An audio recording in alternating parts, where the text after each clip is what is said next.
Conversa de Classe, apresentado por Maíra Tangerino. Aqui, mentes únicas se encontram em conversas plurais. Sintonize-se para mergulhar em uma jornada única de aprendizado e descoberta. Olá, queridos espectadores e espectadoras do Conversa de Classe. Hoje nós vamos explorar um tema fascinante e essencial para o ambiente escolar, a arquitetura e a escola. E para nos guiar nessa conversa, eu tenho a honra de receber aqui a renomada arquiteta Thaisa Sampaio Sarmento. Thaís, é um prazer ter você aqui conosco hoje. E eu queria aproveitar, Thaís, e mostrar aqui para o pessoal que você é autora desse livro aqui, né? Design de Ambiente Escolar para Aprendizagem Criativa. Eu tenho certeza que a Thaisa vai falar um pouquinho do livro para a gente, mas eu queria deixar aqui registrado. E, gente, eu estou muito feliz, porque esse livro, eu recebi com uma dedicatória exclusiva aqui, então estou muito feliz de ter o livro e mais ainda de ter o livro com a dedicatória da Thaisa. Thaisa, eu queria começar perguntando para você como que a arquitetura escolar pode influenciar no processo de aprendizagem dos estudantes e quais são os elementos arquitetônicos fundamentais para criar um ambiente propício ao ensino e à interação entre os alunos. Thaisa, muito bem-vinda aqui ao Conversa de Classe, é uma honra ter você aqui com a gente hoje. Oi, Maíra, um prazer meu enorme estar aqui com vocês. Espero que o livro seja muito útil aí para os teus estudos. É um livro que a gente escreveu com muito carinho, é um dos produtos da minha tese de doutorado. Eu estudei o ambiente escolar, fiz doutorado no design na UFPE, aqui no Nordeste, e a gente tinha esse interesse de se aprofundar um pouco mais na temática da arquitetura escolar. Na formação de arquitetura, a gente estuda vários tipos de edificações, residencial, hospitalar, escolar, dentro da faculdade também. Mas, assim, na minha formação, eu tive muito interesse nessa área, porque eu sou professora do curso de arquitetura. Nessa época, eu ensinava projeto de arquitetura, mas eu, enquanto usuária do ambiente escolar, eu sentia que aquela arquitetura não era propícia para a aprendizagem satisfatória. Então, foi esse sentimento que me fez estudar a temática no doutorado, e depois disso eu me tornei cada vez mais especialista nessa área aqui, e leciono esse conteúdo e pesquiso esse conteúdo também aqui na minha universidade, que eu sou professora da Federal de Alagoas. Então, a gente entende, né, assim, enquanto arquiteto, que você projeta um espaço para abrigar pessoas e para abrigar atividades que as pessoas desenvolvem nesses espaços. Então, se eu projeto uma residência, uma casa, eu vou abrigar uma família, eu vou ter atividades de convivência, eu vou ter atividades de descanso, alimentação. A mesma coisa acontece no espaço da escola.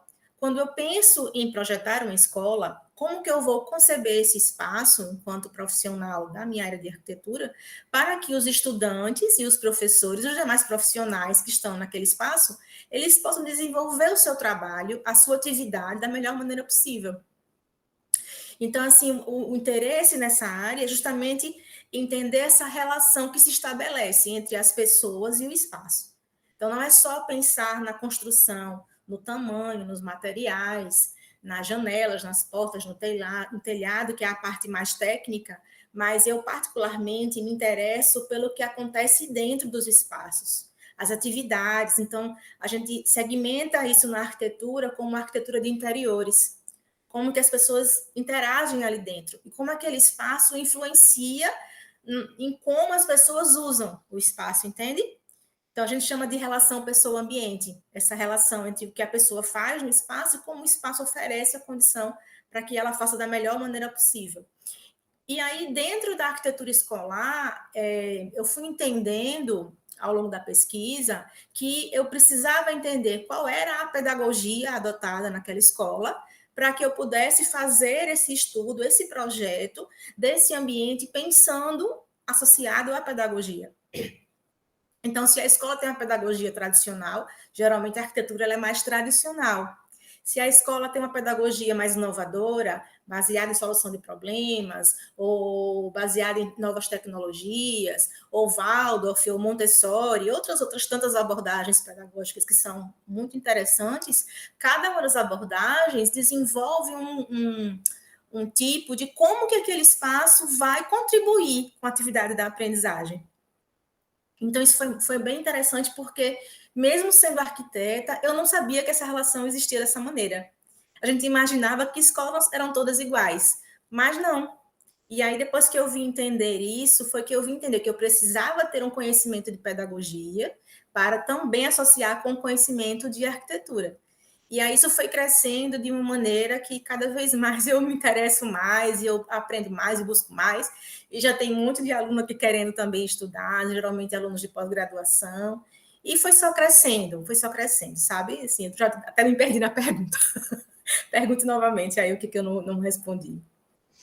Não, eu acho que você respondeu, né? A gente estava falando um pouquinho assim, como que a arquitetura pode influenciar na aprendizagem e como que esses elementos, né? Quais são esses elementos fundamentais que podem, né, propiciar aí esse ambiente de aprendizagem mais engajador, né? Essa interação maior entre os alunos. Aí o que acontece, né? Assim, que a gente vê no dia a dia do profissional que às vezes faz projetos de arquitetura, os arquitetos, né? Os engenheiros e arquitetos. Eles não conhecem a dinâmica pedagógica da escola. Então, se pensa uma arquitetura muito tradicional. O que a gente pensa como uma escola convencional? Um corredor e salas ao longo desse corredor, que é uma arquitetura muito pobre. Então, ela não é estimulante para aquele aluno, para que ele vá para a escola e ele se sinta feliz, que o ambiente favoreça a criatividade, favoreça ali as relações positivas, um clima social bacana, convidativo. Onde a gente encontra esse tipo de escola? Em escolas que têm uma pedagogia mais inovadora, que geralmente contratam um profissional um pouco mais especializado e que pesquisa um pouco mais sobre isso. Porque você vai entender a arquitetura escolar brasileira, ela é muito tradicional, né? E aí, hoje a gente entende que há um descolamento muito grande entre o que o aluno quer e o que a escola está oferecendo. Por isso que o desinteresse está muito grande, né? Porque o próprio ambiente, ele não favorece esse interesse. Não é uma coisa que gere um estímulo à curiosidade, à criatividade, à inovação. Não. As escolas são conteudistas e acaba que o aluno vai para a escola para ter um tempo fixo ali, em que aquele conteúdo é passado, que ele precisa fazer uma atividade teórica, que vai decorar esse conteúdo, mas que ele não, às vezes não é estimulado a uma investigação espacial também. Por exemplo, explorar o jardim, explorar o quintal, explorar os espaços fora de sala de aula, porque a escola não é só sala de aula. E as pessoas ficam muito pensando, né? Eu preciso fazer uma sala de aula incrível, uma sala de aula maravilhosa. Sim, precisamos ter salas de aula melhores, mas a escola, ela é além da sala de aula, inclusive ela é além dos muros da escola. Fora da escola também é escola. Porque se você vai no seu caminho, pensando no que você vai fazer, você vai pensando naquele percurso, na ida e na volta da escola, esse espaço do deslocamento fora da escola também é escola. E tem pessoas que estudam essa relação, a escola fora da escola. Não sei se você já sabia disso, mas tem pesquisadores na área de arquitetura e de urbanismo que estuda como que a cidade pode ser uma cidade para a educação, voltada para a educação, que é uma outra abordagem também que se estuda aí dentro da área de urbanismo. Então, tem muita coisa para ser estudado sobre isso.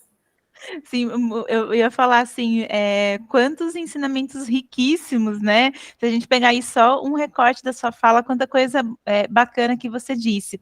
E eu estava até pensando aqui, o nosso público é um público de docentes, né? Mas também nós temos muitos estudantes que nos assistem aqui no Conversa de Classe. E acho que fica uma dica legal também, como um dos caminhos aí de pensar a profissão, né? Porque acho que é um jeito também da gente poder enxergar com outros olhos. certeza, acho que tanto da parte docente, né, não que o docente seja totalmente responsável pela questão da sala de aula, mas com certeza ele tem propriedade para conversar, né, com, por exemplo, os profissionais da arquitetura como você, até para dizer um pouquinho, né, aquilo que é mais interessante ou não. Eu até me lembrei aqui, quando eu trabalhava na educação infantil, né, eu sempre falo que o meu chão é a educação infantil, e o espaço que eu estava passou por uma transição. A gente deixou de olhar para a sala de educação infantil, para aquela sala, sabe, com mesa, com cadeira, e a gente passou a trazer um espaço que convidasse mais para a brincadeira. E eu me lembro quanto isso foi impactante para mim. E imagino o quanto foi para as crianças, né?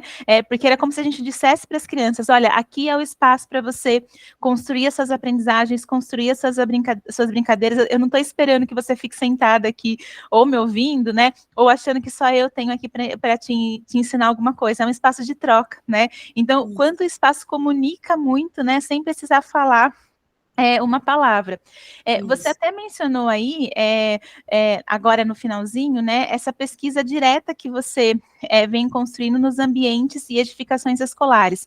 Eu queria saber quais são os principais desafios, né, que a gente pode enfrentar na concepção e na construção de escolas que realmente atendam às necessidades dos alunos, dos professores e da comunidade escolar como um todo, né? Como você bem disse aí, a escola ela não está destacada da comunidade, muito pelo contrário, né? Ela está totalmente relacionada aí com essa comunidade. Isso. Pois é um desafio muito grande que a gente tem na educação brasileira, que é tornar essa escola realmente um local de construção da cidadania, né? Porque não basta você passar o conhecimento, é preciso que aquela pessoa saia formada como cidadã.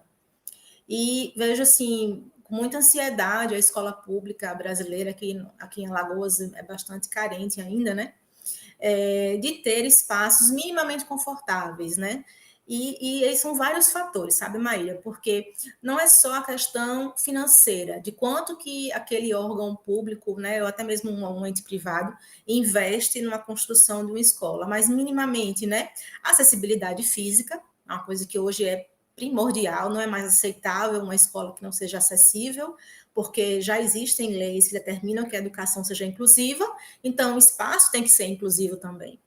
E aí o desafio muito grande para os profissionais de arquitetura e também de engenharia civil do Brasil, né, que é justamente aplicar as normas corretas de acessibilidade. Uma coisa que o próprio Ministério da Educação, ele colocou nos últimos anos como um conteúdo obrigatório nos cursos de arquitetura, urbanismo e engenharia. Esse é um grande desafio para todas as cidades brasileiras, não só os ambientes escolares. A outra coisa que eu acho importante também é, na hora de pensar essa escola, pensar o conforto dessas pessoas. Não basta ter uma cadeira e uma mesa para estudar, mas que cadeira e que mesa são essas, né? Não basta ter uma sala, mas que sala é essa? Que condição de conforto e de criatividade essa sala vai oferecer? Uma coisa é você ter uma sala branca com cadeiras de madeira, que é o básico, né? Outra coisa é você ter uma sala que tenha cores, que tenha janelas, que tenha uma vista para a natureza. A gente tem uma natureza maravilhosa no nosso país e é muito pouco explorada nas escolas. As escolas são todas fechadas, né? Com grades, não tem um uso de cores adequado, um uso de cores estimulante. Quanto que a gente sabe que a cor pode auxiliar no processo criativo? E quanto que as crianças adoram cores, os adolescentes também adoram cores. Muitas vezes também acredito que pode ser uma possibilidade envolver as comunidades escolares nesses processos de reconstrução e reforma. Porque a gente não vai aqui se iludir de achar que o Brasil vai reconstruir, vai construir novas escolas maravilhosas a qualquer custo. Isso é muito caro, a gente sabe quanto que investimento é caro, né, na infraestrutura escolar. Mas se eu tenho escolas razoáveis, por que eu não posso melhorá-las, reformá-las, trazer um pátio, fazer uma quadra, ter espaços para, a gente chama agora espaços de descompressão, uma coisa que o estudante hoje está querendo muito, né? Que é aquele espaço para ele descontrair mesmo, para ele ver o celular, ler um gibi, fazer uma brincadeira, ter jogos de tabuleiro, por que não, né? Ter o jardim, ter o próprio quintal da escola. Então, a gente vê, às vezes, prédios que foram alugados para serem escolas, mas aquele prédio era uma casa. E, às vezes, ele não tem a menor condição de ser uma escola. Eu preciso ter espaço para que a criança possa ter uma convivência saudável, né, com os outros colegas, né, com as outras pessoas que compõem essa comunidade. Então, são muitos fatores, e eu vejo como uma coisa que é muito carente ainda, são regulamentações nacionais e, às vezes, estaduais, que os profissionais que forem habilitados a fazer os projetos pudessem seguir como referência.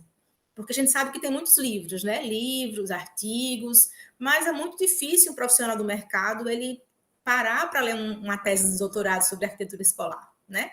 Seria muito, muito interessante e útil para os gestores públicos, os prefeitos, né? Os gestores escolares, os gestores que eu quero dizer da Secretaria de Educação, terem um guia básico. O que tem que ter na minha escola do meu município para que ela seja uma escola relativamente boa, uma qualidade boa?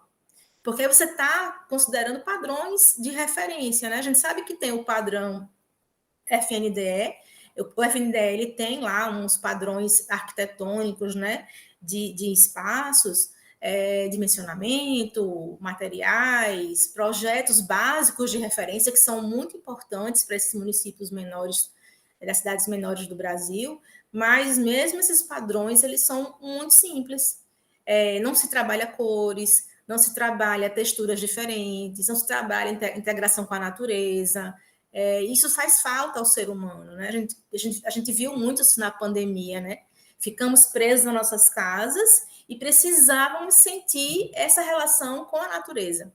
Você imagina para uma criança, para um adolescente que às vezes já tem outras questões para serem trabalhadas, né? Uma ansiedade hoje muito maior, né?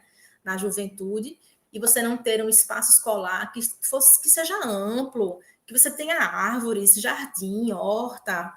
E isso é muito mais enriquecedor do que ter um material didático com muito conteúdo, sabe? Porque a aprendizagem não é só estar na sala de aula e ficar assistindo a aula teórica, mas é a vivência, é o clima desse lugar. Por isso que a arquitetura ela influencia na aprendizagem, porque senão não precisava ir para a escola. Eu ficava estudando em casa, né, através de uma tela. Ficamos na tela por mais de um ano. E como foi difícil para as pessoas estar nesse momento? Porque o ser humano é social, ele precisa conviver.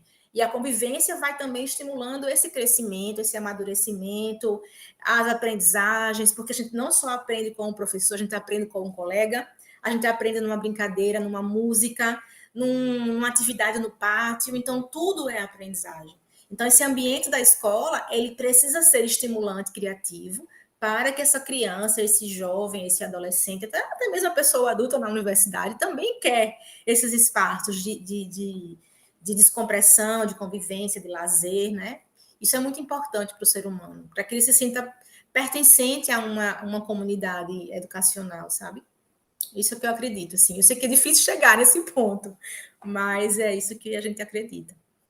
Mas acho que a gente precisa mesmo, né, Thaís, acreditar, e quanto mais gente falar sobre isso também, acho que mais a gente vai trazendo, né, para a consciência das pessoas, porque eu ainda sinto que é um tema que é pouco explorado, né, essa relação mesmo entre o aprendizado e a arquitetura, embora com o avanço mesmo, tanto das metodologias de aprendizagem, como também com o avanço da tecnologia, a gente vai percebendo que esse tema, ele vai tomando também mais espaço, porque o pessoal que fala das metodologias também já cita, né, um pouco dessa organização do espaço. Eu até queria saber como que você vê isso, né, como que você vê o avanço da tecnologia com mais essas metodologias novas aí de aprendizagem de ensino, como que elas se relacionam com a arquitetura escolar e como que você acha que a arquitetura escolar pode se adaptar e acompanhar para promover mesmo, né, espaços mais dinâmicos, mais flexíveis e mais inovadores?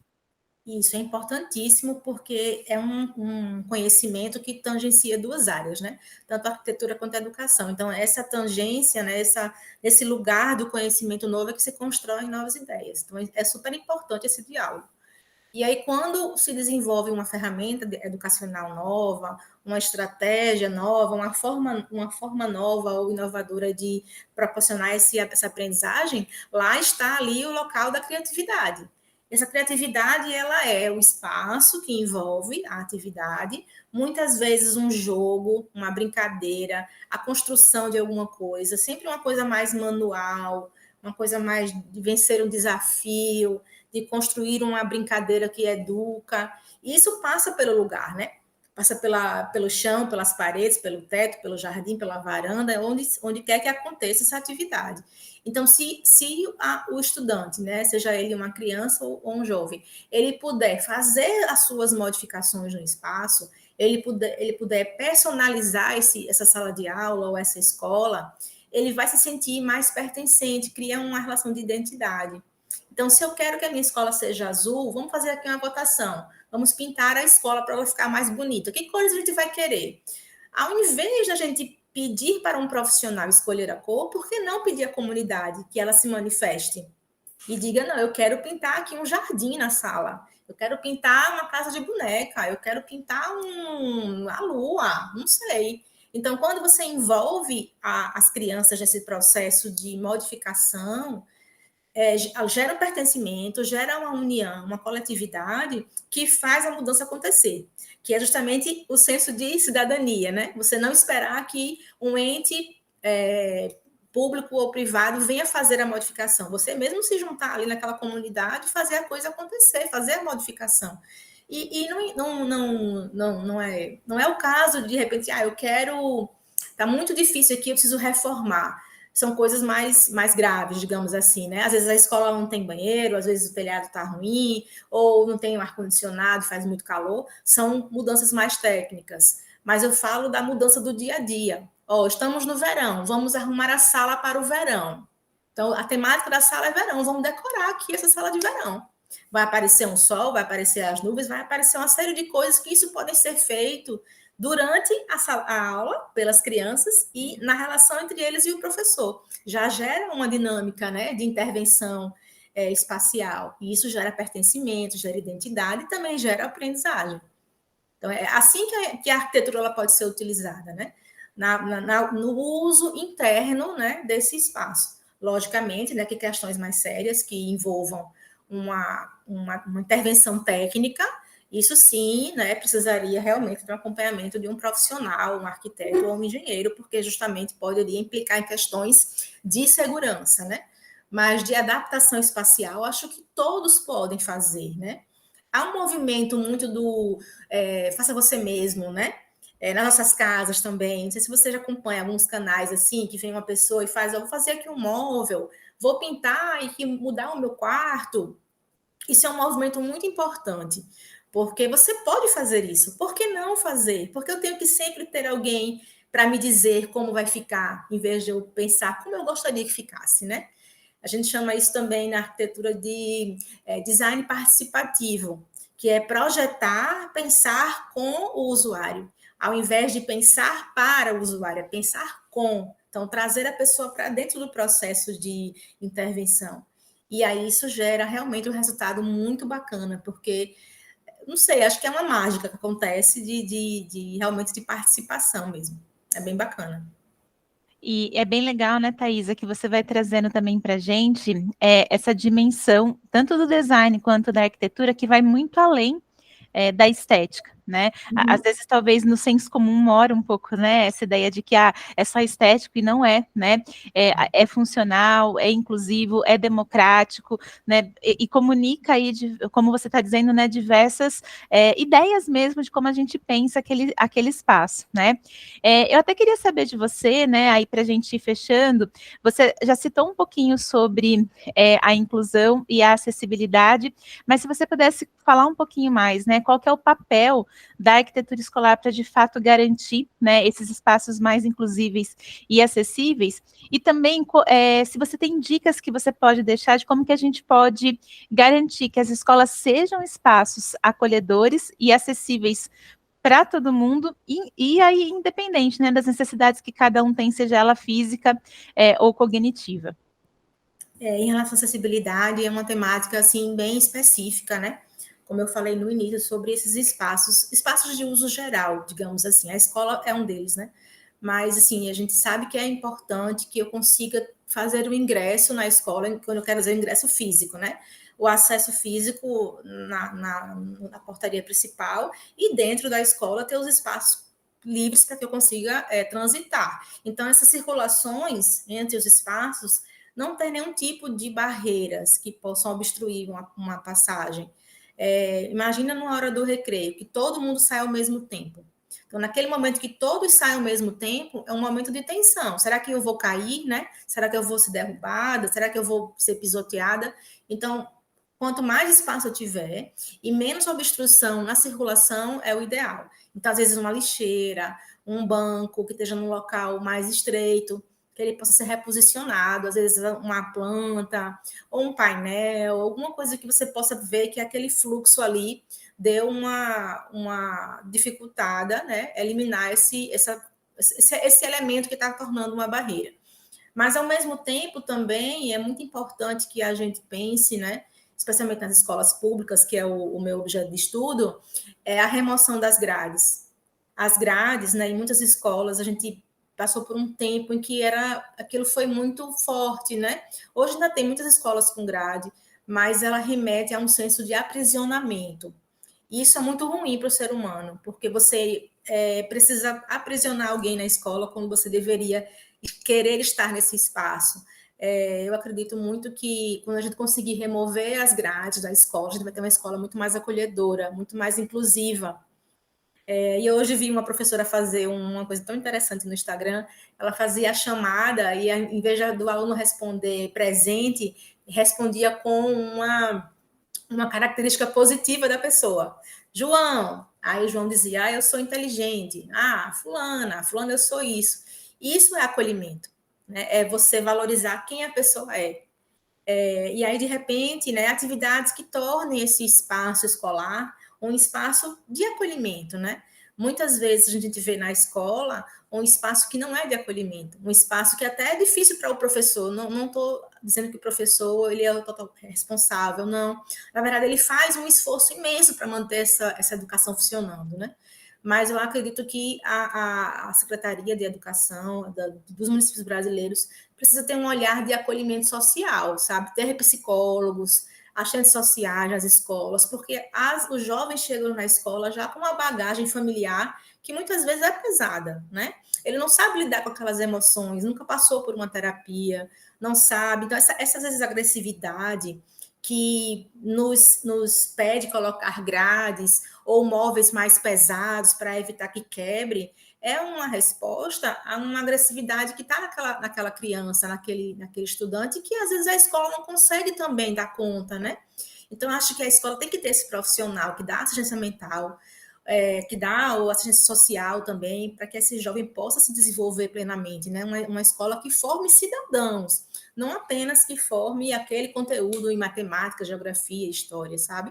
É esse espaço de inclusão que nós precisamos ter, né? Ouvir a pessoa, instruí-la para que ela consiga vencer os desafios, e que essa escola seja esse lugar de estar bem, né? De se sentir bem, sabe? Isso que a gente sonha, né? Quando a gente pensa em educação pública. Um dia a gente chega lá.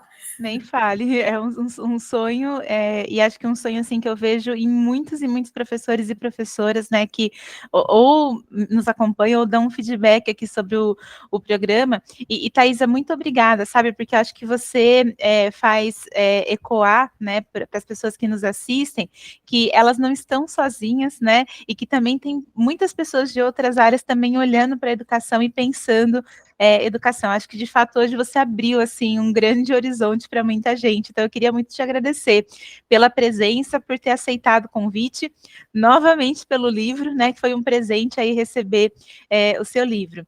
E, pessoal, a gente se vê no próximo Conversa de Classe. Até mais. Eu que agradeço. Muito obrigada. Espero que goste do livro.